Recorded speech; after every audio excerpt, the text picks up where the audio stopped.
You are listening to the Foreign Policy Focus podcast. We cannot wait for the final proof. The smoking gun could come in the form of a mushroom cloud. Haven't you driven enough people from their homes already? Bulldoze their villages, seize their property under laws they had no part in making. Now working in Libya with friends and allies, we've demonstrated what collective action can achieve in the 21st century. Now the host of the show, Kyle Ansel. This is episode 307 of the Foreign Policy Focus podcast. Today I want to talk about the great power competition of the United States and how the U.S. establishment is so focused on pushing this as being the biggest threat to the American people. And because this policy pushes the United States towards more hostility with Russia and China, potential conflicts around the world with these countries, kind of geopolitical strategic battles for Africa and South America, the Korean Peninsula, the Middle East, and will no doubt involve massive defense budgets and, new bombers, new submarines, new missiles.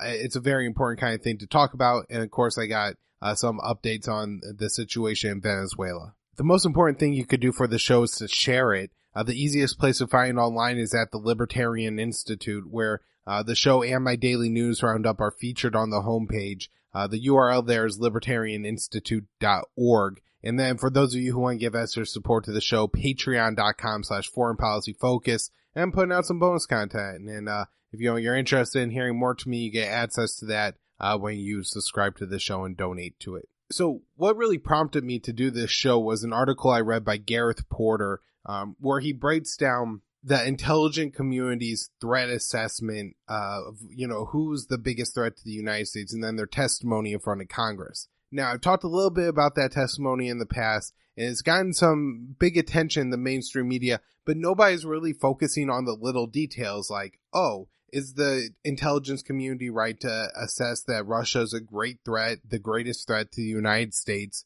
but rather on the fact that they say the report contradicts Trump's foreign policy, and in some cases it does. It's certainly interesting to see, and I'm not saying that it's not newsworthy whatsoever, the fact that Trump seems to be butting heads with some of his intelligence chiefs, particularly Director of National Intelligence Dan Coats and CIA head Gina Haspel. But there's a real dangerous policy that's being cooked up by the entire foreign policy establishment, or the Borg, or the swamp, or whatever you want to call it. But here it's represented by, the 17 intelligence agencies of the United States. And of course that it has somehow became the most indisputable source of information that you could ever have, right?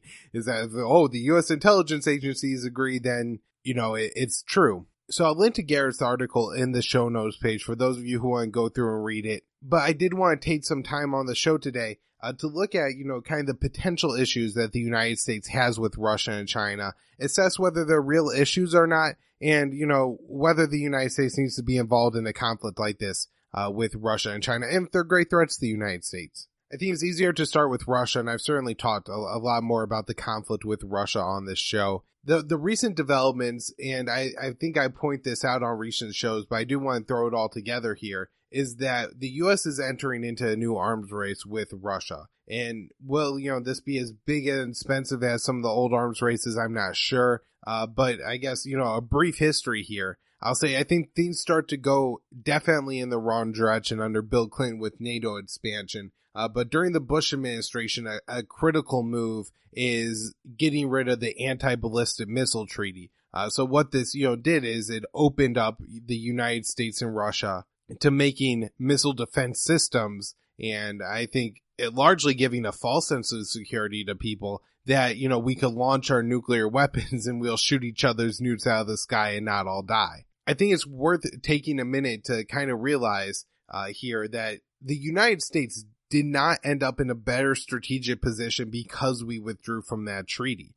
If we look at what happened since, the U.S. and Russia have both developed missile defense systems. The U.S. has the THAAD and the Patriot missile defense systems, and Russia has an 400, 500 missile defense systems. As far as it goes, every, kind of intelligence report on the issue I read, or when you're looking at countries and what weapons they're deciding to purchase, it seems that the S-500 is preferable to the U.S. missile defense systems. And so if that's the case, and Russia has since developed better missile defense systems than the U.S., that's a problem. However, the Russians also, and Vladimir Putin long talked about this, saw the U.S. missile defense systems as a problem and looked to develop a missile that could bypass those missile defense systems. The Russians announced last March that they had done this with a hypersonic nuclear warhead with a super long range, so it could, fly around the South Pole, fly at such a high speed and a low altitude that it would be able to bypass any missile defense systems that were even, placed, let's say, in Brazil, and then, split off into like 4 warheads and hit 4 different targets in the United States. I mean, they could destroy 4 U.S. cities with one of these missiles. And the U.S. hasn't developed that. So to look, from 2002 versus now, it does seem, at least on the focus of land-based missiles, Russia has gained an advantage on the United States because of the U.S. withdrawing from that treaty. Now, under the Obama administration, we took another step.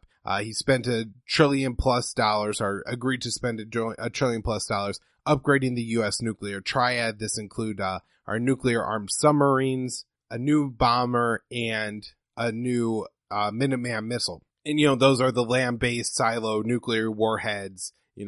Think of all the dystopian movies you see them launch and go up, and that's the end of the world. That spending has, I believe, increased to like $1.5 trillion already. So just a ridiculous amount of money is going to be spent on upgrading this nuclear triad. And as we get more understanding of who's going to develop these weapons and what they're going to look like, I'll discuss them on the show. But $1 trillion in spending, that's an awful lot to add to the U.S. defense budget. So pointing out with this is going to be bankrupting for the U.S. Last point I have on this new arms race issue is the space race, and that, the U.S. recently said that I think they're going to develop anti-missile radar and put that in space. And this is kind of the first step towards weaponizing space, and could be a real expensive issue and, bankrupting for any country that engages in it. And so, maybe this is the kind of fake Death Star kind of program, but it really seems like, there's not a reason for that right now.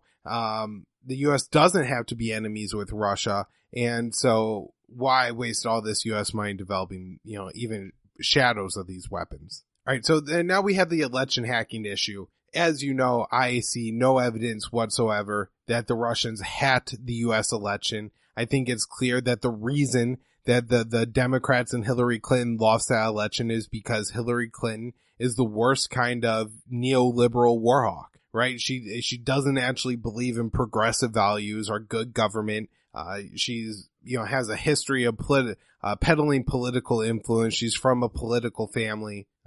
She's an ingrained establishment hack and would have been a terrible president. And so after years and years of electing different people and getting the same kind of crap, the Americans definitely weren't going to elect another establishment candidate, and, a belligerent fool, I think largely took advantage of it. And I guess he can't be that much of a fool. He, made himself president of the United States. But, this isn't a guy that I think understands kind of the geopolitical game being played here. And, all the different things going on within the U.S. war party and the U.S. war state to get him to change his position, to go against what may be some good instincts on foreign policy. And, anyways, I'm getting off into a tangent. But generally, you could go back and listen to several episodes of the show. Russia didn't have the U.S. election. And, the point made very well by libertarians, and I applaud them every time I see them, is this, general, look at how many regime changes the U.S. has done, and, don't complain to me about election meddling. NATO expansion is an issue as well. NATO at one time was, kind of the countries, west of Germany and Europe, and now they've expanded all the way up to the Russian border and are even looking to put Georgia, country, kind of south of Russia there, and Ukraine into NATO, and have even gone into, regime change efforts in Ukraine to make this happen. I like the comparison of what if Russia was trying to, overthrow the Mexican government to bring Mexico into the Warsaw Pact. The U.S. would go crazy over this. Well, this is, why we should start to understand Russia ends up with, the Crimean Peninsula, because they couldn't let this get away and America was threatening to take it away. But it's obvious that there's no clear U.S. interest in Ukraine. Doesn't matter who controls Ukraine, what's going on there. Yeah, they have an economy. I'm sure the U.S. does some trade with them, But at the end of the day, if they're within the Russian orbit or our orbit, doesn't really matter. Hell, if they're in the Russian orbit, they'll be able to do deals with the EU and US anyways. It was only the US side of that, issue in Ukraine that says, no, you have to join NATO. No, you have to only take our bailouts. So we have the conflict in Syria, of course, and Russia and the United States somehow end up on opposite sides of this one. The war party had to work so hard to make themselves the opposition to Russia in Syria. It's unbelievable, right? So we had to go through, first the Brennan program of arming up all of these jihadists in Syria. And I guess this isn't exactly in opposition to Russia, but in opposition to the Syrian government. Well, then this blows back and creates ISIS. And so in 2014, the United States says, hey, we have a bunch of terrorists to kill in Iraq and Syria, so we're going to put a bunch of troops over there and kill them. And Russia, in 2015 decides we're going to back Assad because ISIS is coming for the capital city of Damascus, and ends up fighting against ISIS and the jihadists. And, we're kind of doing it on opposite sides of the Euphrates River in Syria, but we're fighting against the same enemy. We're fighting against Al-Qaeda and ISIS, and yet somehow we end up on the opposite sides of this. And, Turkey's shooting down Russian jets, and the U.S. is blowing up Russian mercenaries. There's threats that the U.S. and, Syrian planes are getting into dogfights, and the U.S. are shooting Syrian planes down. And everybody has the same enemy, which is, the crazy, nut job types like Al-Qaeda and ISIS who are, walking around shooting people for smoking cigarettes or cracking jokes. Dinor al-Zinki, that apparently was just defeated by Al-Qaeda. And Anwar al-Sham was as well. I just wanted to note that on the show that both of those groups were defeated by Al-Qaeda in Idlib recently. And so it should be that we have the exact same enemies here, and we could get along and fight them, but we end up like in a Cold War situation. It's standoffs where the U.S. is, threatening to bomb Russian bat forces if they come any closer to our base at Al-Tanaf or across the Euphrates River. I mean, you would think at this point, Donald Trump would have figured out that Russia and Assad are more than happy to move in and take, kind of control of eastern Syria. And that, he could build this as, the Russians and Assad are going to finish killing ISIS for us. That way, no more troops die there. We don't spend any more money there. They're going to do it for us. I just made a great deal. We don't care about Eastern Syrian at all. In fact, the Russians, have a nice relationship with the Syrian Kurds anyways. So they're going to make sure that they don't get slaughtered by anybody. It's not maybe going to be the best deal for them, but they'll get by.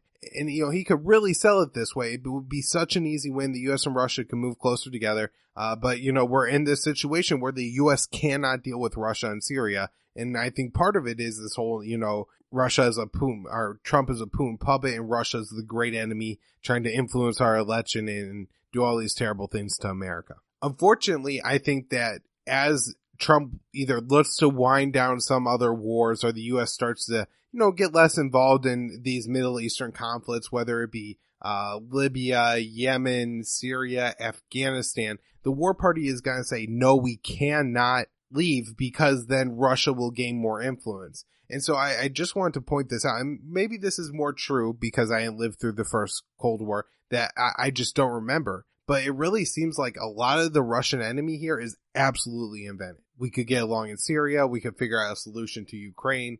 There's no reason that Russian presence in Afghanistan would be a bad thing for the Americans. Or, if the Russians back Haftar and he takes the rest of Libya, doesn't matter to us. We don't really have interest there. And in fact, if anybody could bring any kind of stability to that region, that would probably be the best thing for U.S. economic interests. The best part is the U.S. isn't the one trying to do it with our soldiers dying and spending our money and our bombs and our planes and all that other stuff. So that, our intelligence community assesses, Russia to be this great threat to the United States. Seems like an absolute joke. Going on to China, I think there are at least some cases where I don't feel as confident, that there aren't some U.S. interests, economic they may be, that, there are issues that the U.S. needs to work out with China. Not that they can't be done, but that there's, I think, general places where that the Russians are, the Chinese are on one side and the Americans are on the other. the trade. There's a good article by Eric Margolis on this on, kind of just general U.S. conflict with China. So I'm linked to that in the show notes page. But on the trade issue, Margolis points out that, hey, the Chinese are probably cheating in a couple places. There's some corporate espionage going on. These are legitimate issues that the U.S. could have with China, but there has to be some other way to seek a solution than engaging in this trade war. One of the big issues is that if the U.S. is sailing our ships around, these Chinese islands and doing all these, kind of freedom of navigation or show of force issues with China, and we're not engaged in heavy trade with them, then there won't be that incentive to try to fix the relationship. The economic relationship with opposing countries is very important. If there's enough economic ties, there's at least going to be some pressure, especially, the way the U.S. and our Washington works is that, the money wields a lot of influence. And so if there's, a lot of Wall Street guys that are going out there and saying that I don't care what Boeing says, we absolutely cannot pit this fight with China, then that could have influence on senators and politicians and U.S. policy in general. There's the claims of territorial water by China. And, if you look on the map and you read the Chinese claims and then you see the claims by opposing nations, Vietnam, Philippines, Japan, Thailand, I think there's a couple others anyways. It does seem that the Chinese claim an awfully large amount of territorial waters. And then people make the point that if the U.S. has to sail all the way around Chinese territorial waters, could, make our goods and just things in general more expensive. So it's important to keep these waterways open. That point made sense to me. And so that, there's probably, ways for the United States and other countries in the region to try to work out, territorial water disputes, freedom of navigation, who could sail their ships where. I would hope that we could just, be allies with China, and China would understand that the better the U.S. does economically, the better and wealthier the Chinese people are as well. And so, yeah, you could sail your ships, right in the South China Sea. That's fine with us because, get your location faster. That way we could get our goods faster. However, when everything's kind of going on now where it's kind of like military aggressiveness, we could sail our ships here. China doesn't have the right to this. I don't think it opens up the ground a lot for negotiation. There's the Taiwan issue.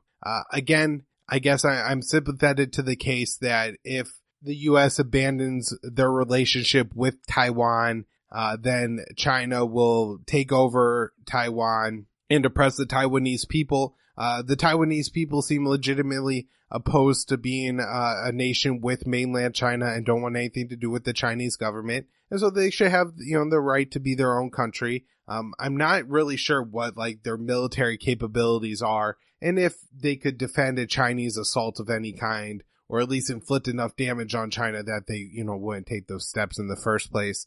So maybe I could have somebody on the show to talk about China at some point, especially the trade issue, and just get a better grasp on what's going on there. But, the big takeaway I would make with China is, if goods don't cross borders, armies will. And so this makes the U.S. trade relationship with China so much more important. And hopefully, we could work out some deals here. All right. So again, the intelligence community threat assessment, I think, is, largely bogus and probably, came to the joy of many weapons makers who see this as an opportunity to sell a massive amount of new weapons to the U.S. government, even though it'll probably be bad for the rest of us. Another place this new Cold War could really play out, and this time doing something like driving Russia and China together, which I do think the U.S. policy has done, especially our global sanctions regime now where we're sanctioning different Chinese companies, Iranian companies, Venezuelan companies, Russian companies, and everybody else we don't like around the world is pushing, this group of people to come up with a, system outside of the U.S. system because our sanctions could really be crippling. I've been listening to a lot of interviews lately on the sanctions on Venezuela and understanding how impactful they could be because the U.S. is the, world reserve currency, and the SWIFT system is the one that all countries use to, do their transactions globally. And if you're not allowed to kind of access that SWIFT system or, your transaction, so let's say you're a Venezuelan company who hasn't been sanctioned, but somebody on the board of directors was maybe sanctioned, well, then, people might not want to do business with you because of secondary sanctions and, being in violation of Americans' sanctions if you're an American citizen could be dangerous for you. So there's all kind of additional doing business, transaction, banking fees for any of these countries that are sanctioned by the United States to try to go through. So this is pushing them to create a payment vehicle counter to SWIFT. And, that just pushes all these countries closer and closer together diplomatically as goods are all crossing each other's borders because the U.S. has isolated them from trading with us and our allies. So looking at the situation in Venezuela, it does seem to be one that will continue to push China and Russia together. It will be one where we're kind of pitted on the opposite side of China and Russia, although it really doesn't make sense. I mean, this isn't a communist versus capitalist issue. Why the U.S. has to take up the side with the opposition in Venezuela is not abundantly obvious to anyone. If you just go ask people, is this Juan Guaido guy, or as Mike Pompeo would say, Guido, is he better than Maduro? They have no idea. They don't know what his policy are. They're like, I hear he's right wing. But he's not a free market libertarian. He's probably not even any better than Donald Trump. When you actually sit down and try to look at and analyze the violence that's going on in Venezuela, it's not abundantly obvious that the government has been more violent than the opposition there. So it's really unclear why the U.S. has to take the side of the opposition, especially when the Venezuelans have been, more than willing to do business with the United States. Now, there's this really good interview, Scott Horton and Greg Palast. I'll link to it in the show notes page, but you should all just go on listen to it to understand the kind of oil ties between the United States and Venezuela. But basically, Venezuela doesn't give the United States a good deal on their oil.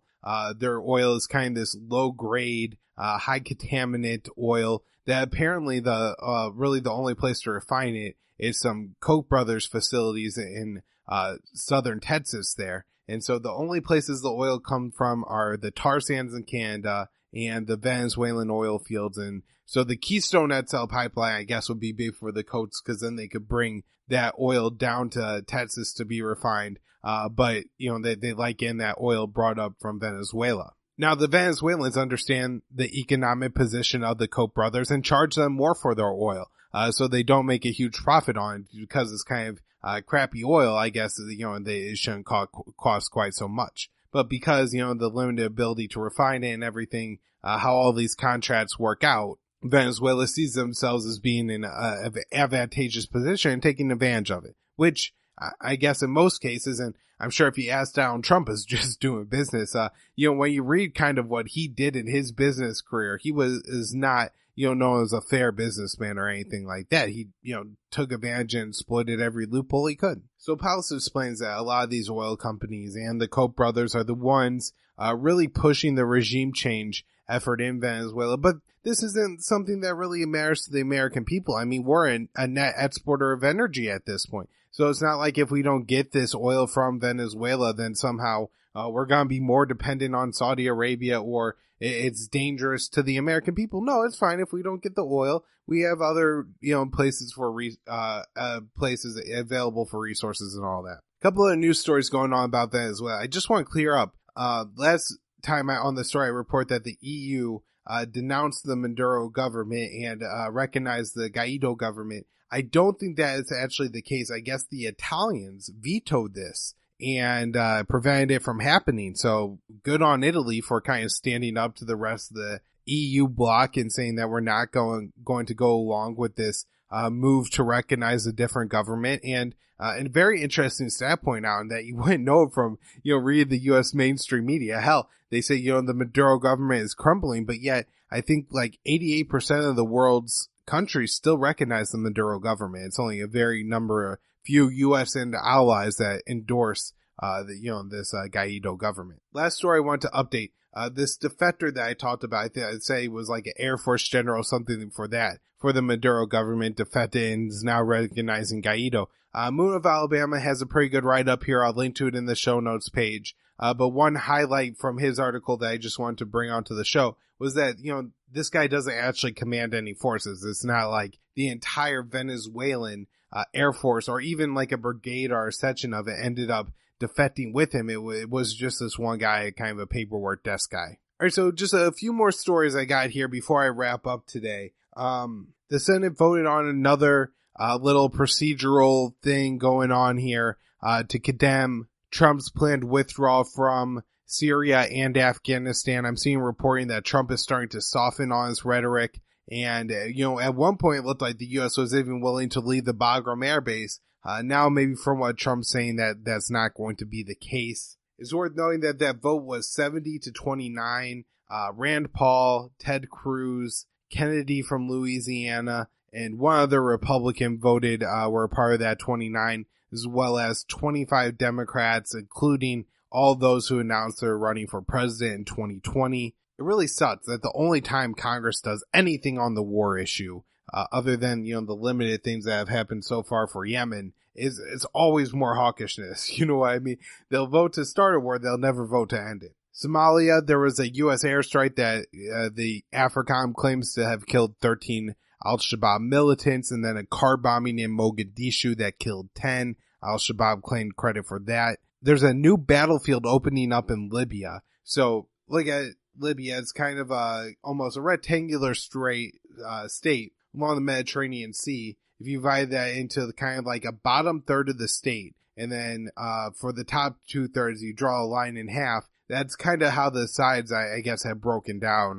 Proportions might not be perfect. But Haftar, the guy who controls the east side of the country, is starting to move south and take control of some of the different cities down there. My guess is the unfortunate thing is that over the years since the fall of Gaddafi, that, these are kind of isolated towns in southern Libya there. I think they're largely in the desert and probably like oil or aquifer areas. But there's these little towns and cities that have sprung up. And anyways, now they're getting into, they had gotten into several fights with each other, but it seemed I read like a late 2017 or so, some reporting that said that, they've kind of finally all worked out their things, and that, lines have been drawn and everybody kind of knows what the rules of the game are.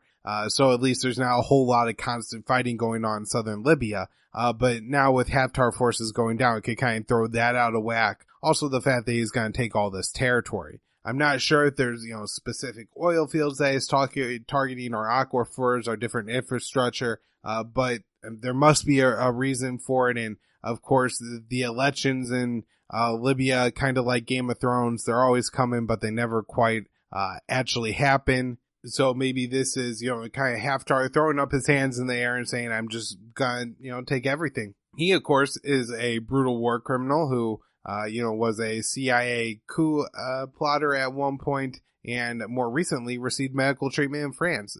Yet he is still backed by some factions of the Western Alliance, although he is in opposition to the UN recognized government, and that would also be the government that the U.S. backs in Libya. But, more fighting going on there. More death and destruction to a country that, has gone through unbelievable horrors, mass rape, slavery, terrible things. All right, that's where I'll wrap up for today. foreignpolicyfocus.libsyn.com, libertarianinstitute.org, immersionnews.com, minds.com/immersionnews, patreon.com/foreignpolicyfocus, Twitter @KYAAALE.